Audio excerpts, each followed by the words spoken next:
My name is Nora Callahan. I am 34 years old.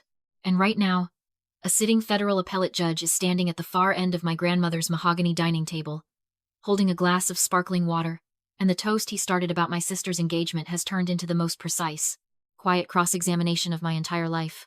He stopped walking exactly at my chair. 1 second ago he was talking about integrity and what it means to let someone into your family. My mother was glowing. My sister was pressing her cheek against her fiancé's shoulder. And then the judge looked down at me and said, in a voice that carried all the way to the kitchen, "I have to be honest. I was not expecting to see you here tonight." Then he asked the question that split my whole life story right down the center seam. "Who exactly are you to this family?" Every fork stopped halfway to a mouth. My mother let out a bright, papery laugh and spoke before I could draw air. "Oh, Nora is our oldest. Administrative work, mostly. Very private." The judge did not look at her. "To understand how I became the daughter my own parents rehearsed away before a dinner party, you have to understand the shelf test. I invented that name when I was 8. Staring at our living room bookshelf. 7 framed photos. 6 of my younger sister, Brooke in a tutu, blowing out birthday candles, her first communion dress, and 1 of me. A school photo wedged behind a brass vase and a stack of devotional books. You had to tilt your head sideways to find my eyes. I climbed up and moved my picture to the center shelf. The next day, it was back behind the vase. I never moved it again. I moved myself instead. Every time my mother quietly erased me, I raised the stakes. Honor roll, school paper editor, scholarship to Ohio State, none of it migrated my photo forward. When I graduated top of my class, she left my academic awards dinner early to watch Brooke perform in a regional choir showcase and called me from the car. "Brooke hit a note tonight that gave everyone chills," she said. Like that was the news of the day. I drove to Columbus with my father's handshake still formal on my palm and my mother's parting advice ringing in my ear. "Don't go up there thinking you're something special, Nora." At the Columbus Dispatch, I scraped my way from fact-checking to front-page investigations. My first major story, a property management company pocketing federal housing assistance while leaving tenants without heat in January, ran on a Sunday. By Tuesday, the city had opened an investigation. My editor leaned over my desk. "Nice work, Callahan." 2 words. They felt like a standing ovation. I called my mother that night. She let me get through 1 sentence before asking whether I'd seen that Brooke had been promoted to shift supervisor at her hotel. I kept running the shelf test from 300 miles away. Every byline, every award, every raise. Instead, my mother told the neighbors I dropped out and moved to the city because I couldn't handle small-town life. I know because a family friend stopped me at a funeral and said, "Your mom mentioned you've been having a hard time finding your footing." I had just been nominated for a State Press Association award. The problem was never what Brooke did for a living. The problem was what my mother did with it. To hear her describe Brooke's career as weekend hotel manager, she was essentially running a boutique hospitality brand. She told her book club, "Brooke oversees a full staff and manages high-profile clientele." Her holiday card one year said Brooke was flourishing in hospitality leadership. Brooke scheduled housekeeping rotations and approved overtime requests. Nothing wrong with that. The lie was the problem. When I pointed out the gap, my mother looked at me with something close to pity and said, "Not everything has to be so literal. Nora, I don't have a husband or children. I live in a 1-bedroom Columbus apartment with legal pads on the kitchen counter and a half-dead plant I keep watering out of stubbornness. There's no Instagram-friendly version of investigative reporting, so my mother built one for Brooke instead. My name never appeared once on her social media page in 7 years of my published work. Not even in a background holiday photo. Just my elbow, cropped clean. 8 months before that dinner, I had covered a wrongful death lawsuit after a traffic stop in a Columbus suburb. The case ran 11 days. The federal judge was a precise, silver-haired figure who read every brief and tolerated 0 unprepared attorneys. I was in the gallery every single day. After the verdict, I ran into him at the elevator. He stopped, looked at me, and said, "Miss Callahan, your series on this case has been the most disciplined local reporting I have seen in this district in years. You should be proud of it." Then he got in the elevator. I stood in that hallway for 45 seconds before I remembered how to walk. I wanted to call my mother. I didn't. The night of the dinner, I reached for the blazer I'd worn on stage when I accepted the Ohio Journalism Award for that same courthouse reporting. I hadn't planned to wear it. Reached for it on instinct. Pulling it on, I understood why. It was the one piece of clothing that knew exactly who I was. My mother opened the door before I knocked, eyes doing an inventory of my appearance. "You're early. We need to go over a few things." She moved through the house like a stage manager, giving final notes. She pointed to my place card positioned at the far end, near the kitchen door. "Nora, not everything is a crusade. This night is about your sister. Her fiancé's family is important. Just be pleasant and stay in the background. The guests arrived. Brooke's fiancé, Daniel. His mother, Carol. And Judge Hargrove and his wife, Patricia. My mother introduced me as our oldest administrative work. Very private. The judge took my hand, looked at me, and said my name slowly. Something moved behind his eyes. She steered him toward the table, but as he turned away, he looked back over his shoulder.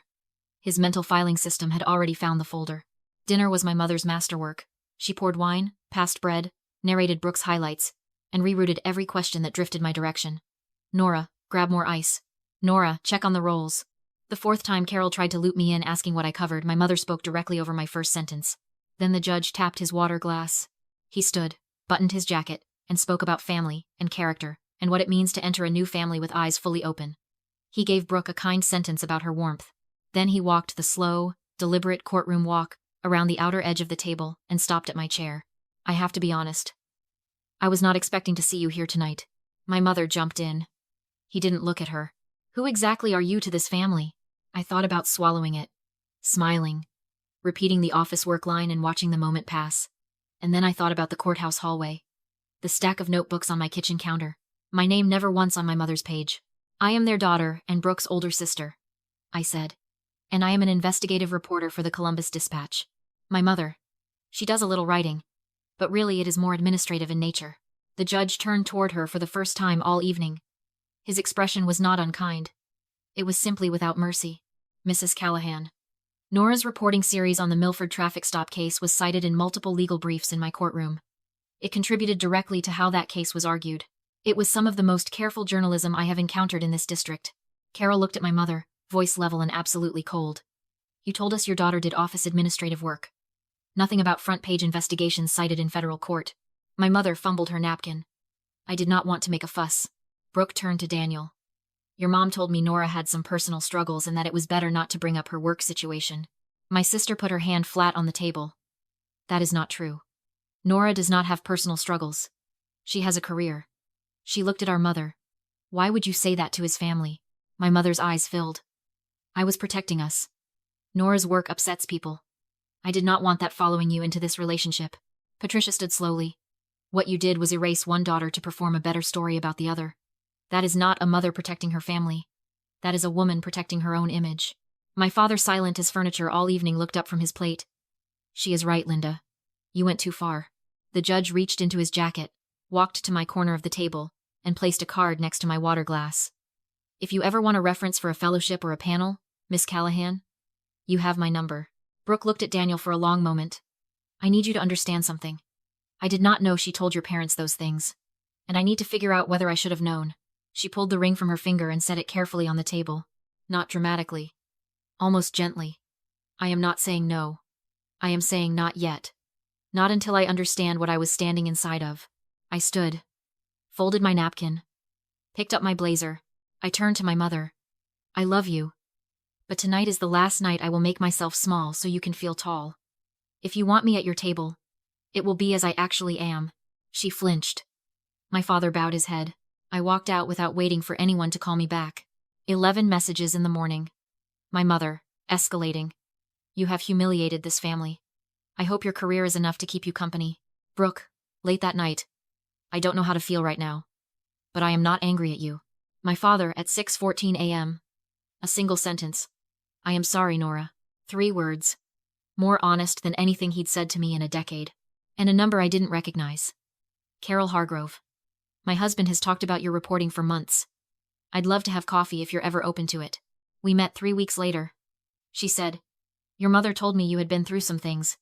I believed her because she said it with such concern. She has been saying variations of that story since I was in college. Carol asked. What do you call it? When someone does that to their own child? The shelf test, I said. Where you keep checking whether they've moved your picture to the front yet. Did they ever? Once, I said. After all of this, Brooke called 6 weeks later. I knew Mom's version of you was wrong. I just found it easier to let her tell it. She apologized in pieces, the way real apologies work. Daniel and Brooke are in couples counseling now. The ring went back on 3 months later, quietly. Just a photo she sent me one morning with no caption. I wrote back. I see it. Good. My mother called on a Wednesday afternoon. I have been telling people a story about you that wasn't real. I told it so long that I think I started to believe parts of it. A long pause. I am sorry for asking you to hide. I don't fully understand your work, but I should have asked you to help me understand it, instead of pretending it didn't matter. It was not the apology I had imagined as a child. Not a public reckoning. It was a tired woman on a Wednesday afternoon, telling the truth for maybe the first time in a long time. If you want to try again, I said, it has to be with the real me. She said, I know. I drove back to Clover Hills for the first time on a Saturday in November. No occasion. Just a Saturday. Inside, I looked at the shelf by the front window. My childhood school photo, front teeth slightly too large for my face, was front and center. Not behind the vase. The brass vase had been moved to the side, slightly crooked, like the decision had been made quickly and she hadn't known what to do with the thing that used to take up that space. At dinner, over pot roast, she asked.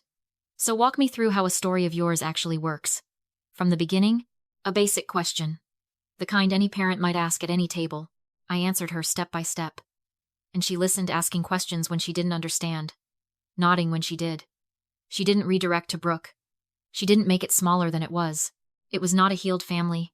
It was not the end of the work. But it was a door cracked open that had been sealed shut for most of my life. If you have ever sat at a table where your own family treated you like a supporting character in their story, hear this clearly. Love that requires you to be smaller than you are is not love. It is management. The night that Judge stood in front of me and asked who I was to my own family, I thought answering honestly might cost me my mother for good. What it actually cost me was the role she had written for me, the invisible oldest daughter who keeps quiet so the golden child can shine. Roles can change, but only when someone refuses to keep reading from the old script. And if you are sitting at a table right now where the price of admission is pretending to be less than you are, ask yourself one question. Who decided that was what belonging to them was supposed to cost you? Because the first person who needs to know you are done making yourself small is not them. It is you.